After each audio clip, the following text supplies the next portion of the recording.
there's empirical evidence that apart from maybe the PDP and the APC, AAC is the party that's doing the best and had the biggest reach, the diversity that is needed to lead this country to that party that we have defined the progress, peace, and development. Any other party that's coming to join us cannot be a party that's just sitting down in the corner. It's not going to be a party that's based online alone. It has to be a party based offline and online, and has the reach and the appeal that we think is important for us to defeat. We have two behemoths to defeat.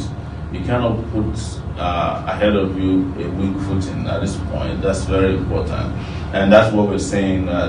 You must look at who is popular out there, who has appeal, who can galvanize youth, women, who can galvanize the weak and the poor, who are willing to change their objective conditions. Anything short of this will be a big disappointment to our supporters and others who are looking up to us to deliver Nigeria at this time. Yes. So of course the answer to all of those questions will be you. But there are a lot of people who say that, you know, this new generation of parties or this newcomers into politics at this moment cannot make the difference. Our last guest, Professor Mama Nkaglia, did allude to that, to say you cannot, you know, change the status quo just now, perhaps in the long run, but you're confident that you're here to change the status quo. What gives you that confidence? The status quo is already shaking. I mean, look at how we've been able to drive this conversation around very important issues: minimum wage, the issue of health here in the country, the issue of agriculture, education, everything. We've been able to change the narrative around it. In fact, the ruling party they're stealing even our ideas. I listened to the professor you're mentioning. They don't want the old system to change because that's how they benefit from. They benefit from that system. And what we're saying here is that it's up to young people in Nigeria, old people in Nigeria, Nigerians in general who are suffering to say, look, enough is enough. Nobody's going to wait for another 4 years of this, you know, with due respect nonsense to continue. And we're just here sitting and saying it will change. They thought that nothing will happen in Cuba in 1959. Revolution happened the night after, you know, even in France. So it's not up to the oppressor to determine when the oppressed free themselves. It's the oppressed that will choose a date, and they will keep a date with history. That's what we're saying. A lot has already changed, and they know it. That is why they are all afraid and shaking and, you know, sponsoring all this propaganda out there that you can't change the status quo. What is the meaning of the status quo? The status quo is a system that is dilapidated and disappointing. And that has to change. They have no right to determine when that will change. We have the right to determine when we want to be free, and I think February 16 is one of the days. And there will be several days in a series of events that will hit this country in a matter of weeks.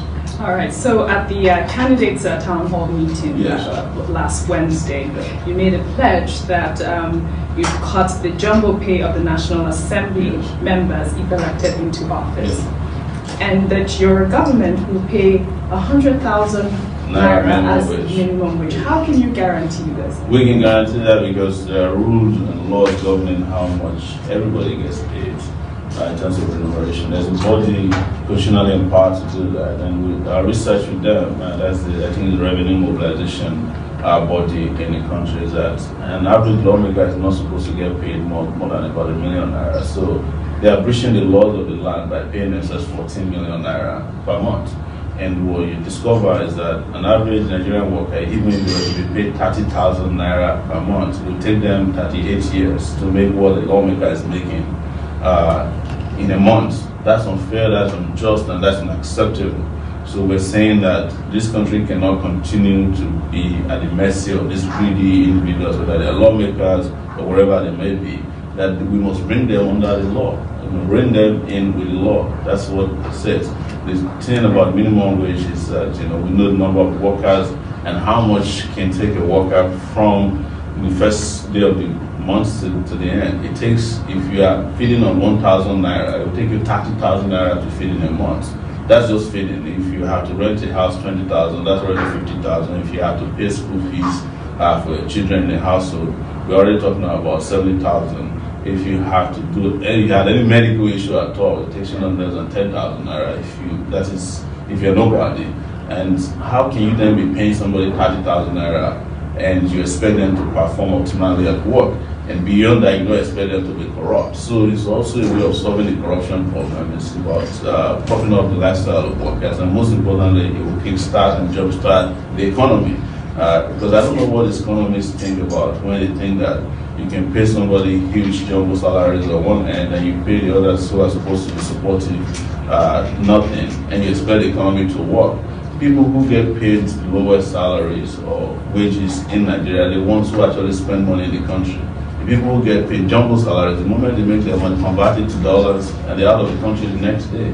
It benefits people outside, but people who get paid, salaries of a living wage, they spend it here, and, it promotes, it helps the economy very well. That's why I tell people that I'm a better economist than these World Bank economists who are roaming the streets all over the place, lying about quality of life. That's easy to say, and then we're hoping that these are not just bogus promises. Because the question is and should be, how do you intend to fund, source, and even sustain this 100,000 minimum wage that you talked about? The question you should ask me is, how much will it cost for us to pay our workers 100,000? You'll be surprised. So it will take the wage bill to about 1.3 trillion naira, 1.5 trillion naira, and that is small compared to how much they steal in this country. They steal $5 billion every month through corruption. Let's assume that we're able to plug half of that. We already have $2.5 billion dollars to spend on workers, and when you invest in workers, you're investing in everybody pretty much, because they send their children to school, they will buy from people who are subsistence farmers, they will invest in small and medium scale industries, and the economy will be just started. But don't forget that this is just not pumping money into the economy. It's going to happen in addition to improving electricity, which we want to increase it from 3,000 megawatts to 24,000 megawatts in the country. It has to do with building infrastructure. It has to do with additional 5 million jobs that will create through agriculture, through solar energy provision in Nigeria, to add to our electrical grid. It would have something to do with security in the country. It will have something to do with health, education, agriculture, and tourism. So that's what we call Spicer Heat. Things are going to be happening a lot. As I always say, Nigeria will become a construction site, so everybody will be busy. How have you come up with this figure, this 5 billion? We have some really, really sound teams working with us, and nobody has been able to challenge us. Like I told you yesterday, the Speaker of the House is now speaking our language. That's Yakubu Dogara. He's saying, and that was the headline this morning, that 30,000 naira is not enough for an average Nigerian worker. They are now coming to terms with the reality of what we've been talking about for 9 months. But the question you should also ask yourself is, where do we get the money to service our greedy people? Oil subsidy scam alone took over $6-point-something billion from this country. Nobody's complaining about that. All these legislators that we're talking about who don't even show up for work, they take from us about 1.something trillion naira, and they don't do anything for us and just agree burden. That there's a need to uplift a lot of Nigerians from Absolutely. poverty. Yeah. And you can't get them out of poverty by paying their slave wages. Great. So what's your take on the trader money scheme? That's bribery of voters. Why do you say so? I mean, it's this is money not given to them to institutionalized. trade. I know Professor Oshiba very well. When I was a student activist, he used to be in the NGO community. Well respected. I'm ashamed to be associated with this trader money initiative. And I hope that I had a very good Christian who asked forgiveness from God for doing this to our people. That is not only called for, it's wrong, but it's also very debasing to be going around walking 30,000 naira to traders because elections are coming. That's not how to empower people. There are institutionalized ways of social security that this could have been done, but they're not interested. And that's why we are different, and that's why we don't spend too much time discussing these old, antiquated people and their way of thinking. Is what we always say here openly is that our problem is not their age as much as it's the age of the ideas. The ideas are they should have no accommodation in any decent society to be hawking 30,000 naira. So when INEC continues to raise alarm over plans by political parties and political actors to undermine the conduct of this election, and who is raising alarm? INEC, oh, okay. and to rig the process. What do you think should be done with this alarms being raised by the electoral umpire? I mean, it's just 17 days to the election. I've said this in that the job of INEC is to rig the election for the ruling party. So it's interesting that they are raising an alarm. We have always said that there are problems with the way they are organizing the election. The rules and the guidelines that have been released are not transparent enough to guarantee free and fair elections. And that's why when I was asked the candidates last week if I would accept the outcome of the election, I made it very clear that if the elections are free and fair, there's no way we can lose it. So nobody in their right senses can vote for PDP or APC in the next election. That's the truth. And if everybody is going with that mindset, then we would win. So what INEC is saying is that they are not sure they can guarantee free and fair election. It's a cop-out. You know, they're not supposed to be the ones raising the alarm. They're supposed to be the ones staying ahead of people who are planning to rig the election. And if INEC is already sounding helpless, then you can imagine the outcome of the election. My feeling is that going by some of the events that happened last few days, these elections have somehow systematically been rigged, and they're just looking for how to get Nigerian people to accept the outcome. And that will not happen. In fact, this might trigger a series of reactions that will lead to, you know, an after-election revolutionary process in this country. So I'm advising them to be really careful, not to continue to take Nigeria. Are you by chance referring to the CJN issue? Yes, that and several other issues. It's not just the CJN issue.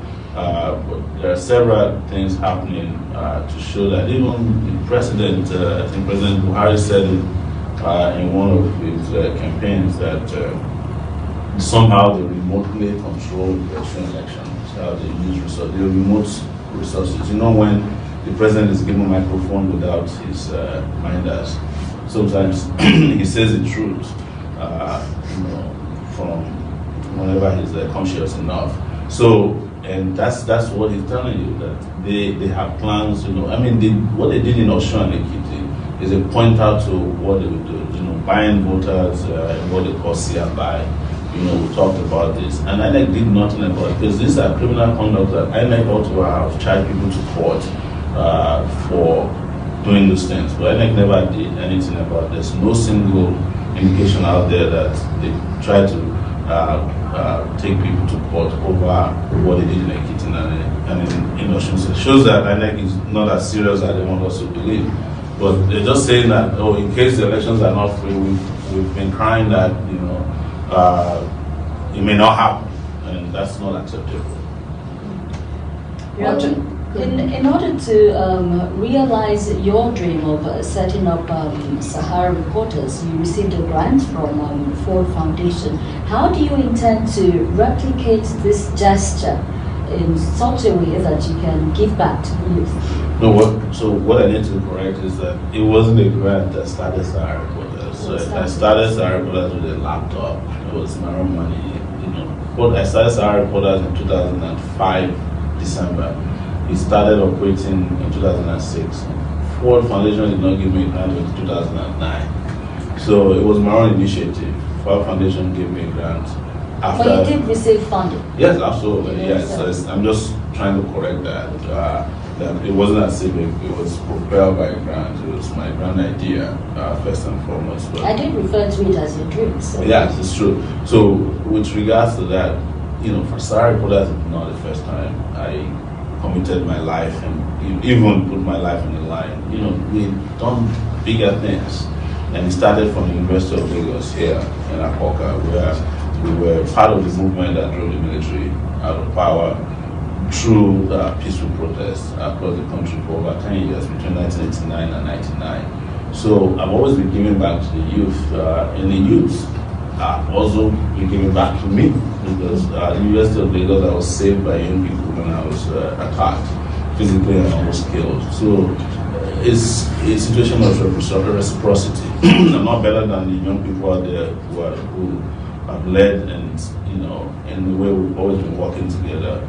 But this is not a charitable conversation now. This is a life and death situation that young people in this country must come together and put an end to the misery that's been visited upon us in the last 58 years. It's not a charitable conversation. It's not a matter of philanthropy. It's a matter of philosophy. You've been a champion of the youth movement. Yes. What programs or what policies do you have for human capacity development? Education is one major one, and we have plans to invest massively in education. It's not a rhetorical conversation, because even Bill Gates came to this country and said, look, if you don't invest in your people, educating them, you will miss out on the knowledge economy that's coming. The World Bank also came out recently and admitted that the economic policies that had been forcing Nigeria to go a certain direction had failed. Is the reason why we keep warning that you don't vote for all these World Bank economists who are always talking numbers, the PowerPoint economists. They have nothing to offer you. They won't take you back to the structural adjustment program of poverty and misery. So, but in our own case, when you finish sending people to school, you must provide them opportunities to get a job. And when they get a job, give them a living wage. And you have an economy that is running seamlessly. That's how it works everywhere in the world. And they know this. Sometimes it's as simple as that. So for young people, we're going to invest in education. We're going to make sure that it's free and qualitative, and support you when you're in school, so that we can make sure that this country is on a path of progress in a way that it's never been before. I've been asked before, what product do you want to sell next? Is it cocoa? And I said, no, look, the future is going to rely almost solely on knowledge economy, where information is going to not only going to be, power, it's going to be life, and it's going to be very, very lucrative.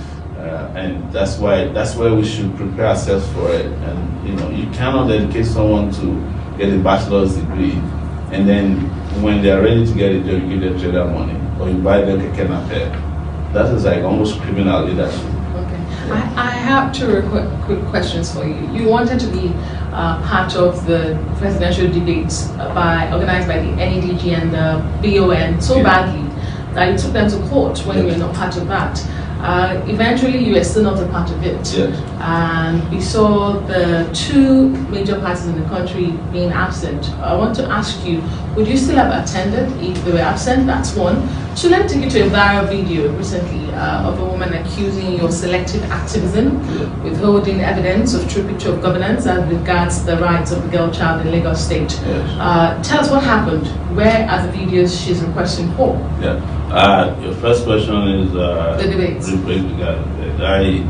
I would have participated, because I've been engaging in debates since I started. I've debated almost everybody except those ones I hide in. The PDP candidate and the APC candidate. I've debated all the young candidates at on different platforms and at different fora. And so there's nothing new about it. But going by the way the debate went, I would say that I didn't miss anything.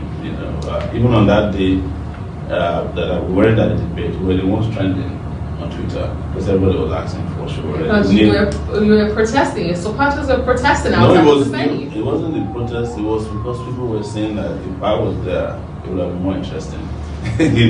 Apparently, brand new ideas would have come on stage. And one thing I would have done, if I'd seen that article there, I would have protested his departure from the venue. I would have said, okay, you have to debate us. Probably that's one thing I would have changed. I wouldn't have been shaking hands and agreeing with him. I would have tried to see if I could make him participate in the debate. But that's a conversation for another day. Regarding the woman, this is just falsehood.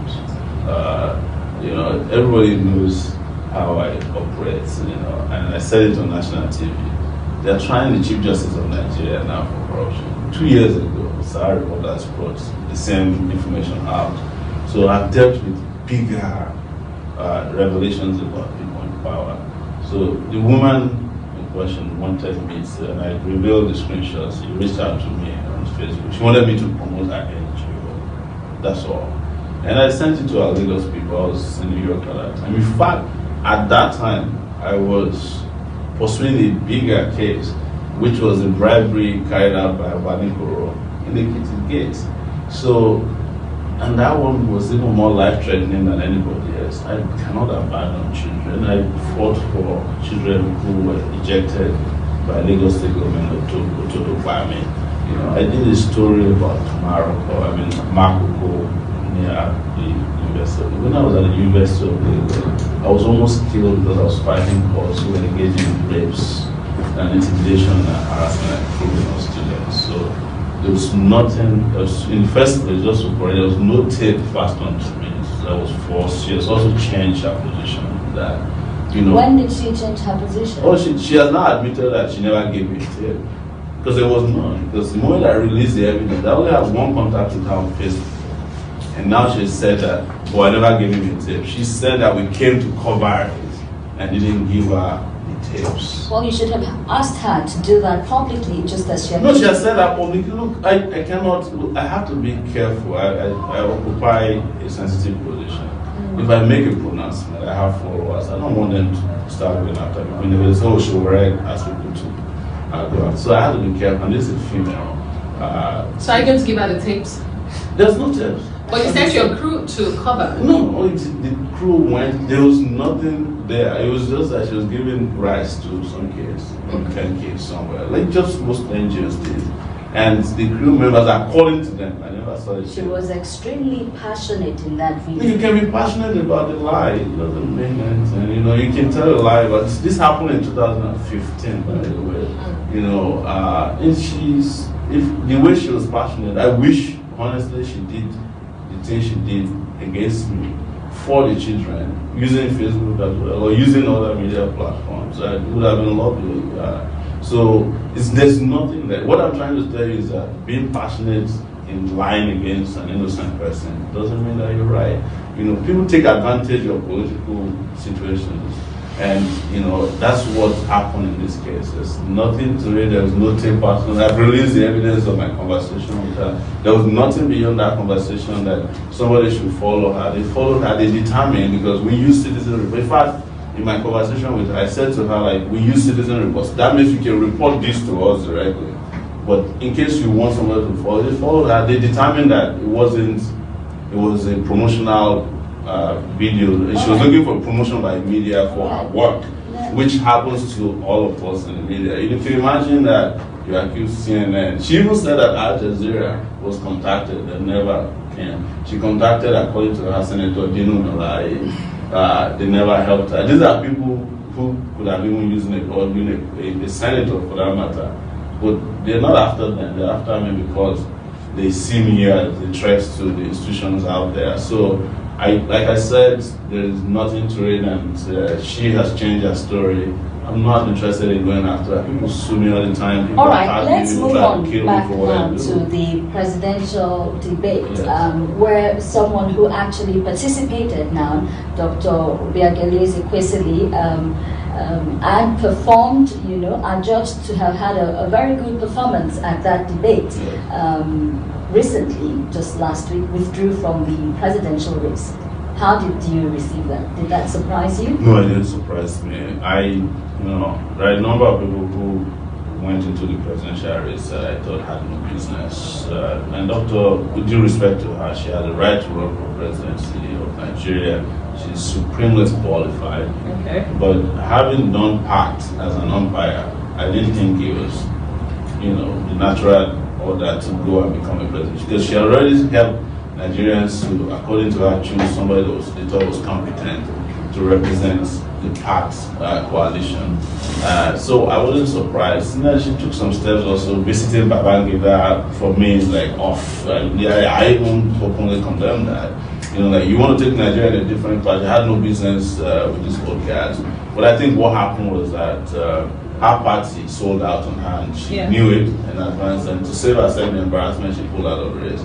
if she didn't pull out the day she pulled out, they probably would have just, endorsed Buhari while she's campaigning, and that would have been a disaster. Or was that what you expected to happen? Oh, most of these parties, that's why we have to go set up our party. A lot of these parties are transactional political parties. They are hawking their wares to whichever presidential candidate they want to buy. That's why you have several of these coalitions. They have no. And the AAC isn't the transactional party. No, it's not. There's ample evidence to show that we're solid. We're on grounds and we're all over the place. Within 5 months, we've entered public consciousness in ways that you've probably never seen before in recent history of Nigeria. All right. So we have a question from our viewer, from one of our viewers, and let's see if that's going to come up. It says, this is from Olakunle Cosmos. RICV, kindly ask Omoyele Sowore why he always talks without an iota of respect to the leaders and the people around him. A good leader should not evoke fear like he does. What's his response about the video he was alleged to have given out poor money? No, I addressed the issue of the video already. It's not true. It's false. What about the issue of respect? Respect for that. I respect the elders. I'm friends with the likes of Kevin Fowler. I was friends with Chinua Achebe before he passed on. I have a lot of elders I have a lot of respect for, but with due respect to many of these elders, they put us in the condition that we're in today. You can't have it both ways. You cannot sell young people down the river and have them turn around to come and be bowing to you when you have, the concept of eldership is something that don't have anything to do with age as much as it has to do with responsibility. There's even a Yoruba adage that, when there are elders in the market, the head of the child should not be looking over.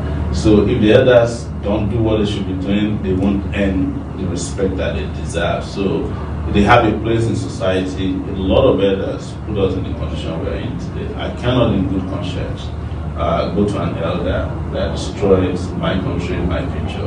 And I mentioned that, you can never see me in Babangida's house. I can't forgive him for what he did to democracy in 1993. You can't see me in Obasanjo's house because of the chances that he will, or traditional rulers who stood up right in front of us and said that it was okay to annul June 12 election and destroy Nigeria in what could have, if we continue with democracy since 1993, we'll be in a better place today, in my view, than we are today. We have learned the ropes better than we do. We're not talking about the economic destruction wrought on people.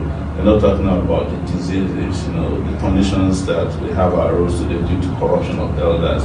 And the elders are having a field day, and they're looking for respect, but they didn't work for respect. So in my view, respect begets respect. Well, thank you so much for joining us today on the morning show.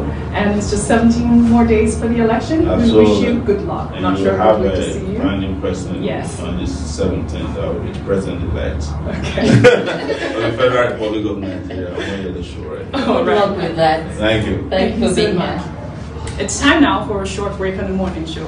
When we return, Arise News analyst Emmanuel Ifeni will join us to review some of the top stories on today's newspapers. Do stay with us. I hope you granted an exclusive like that. Absolutely. Yeah. We've had the most exposure on the show. So Yeah, I'm glad you know that. Oh, that's great. Yeah, it's been on. And I'm glad this is my first day back from holiday. Oh, wow. Yeah, I'm glad I've done all of it. I went there for you. Yes, you did.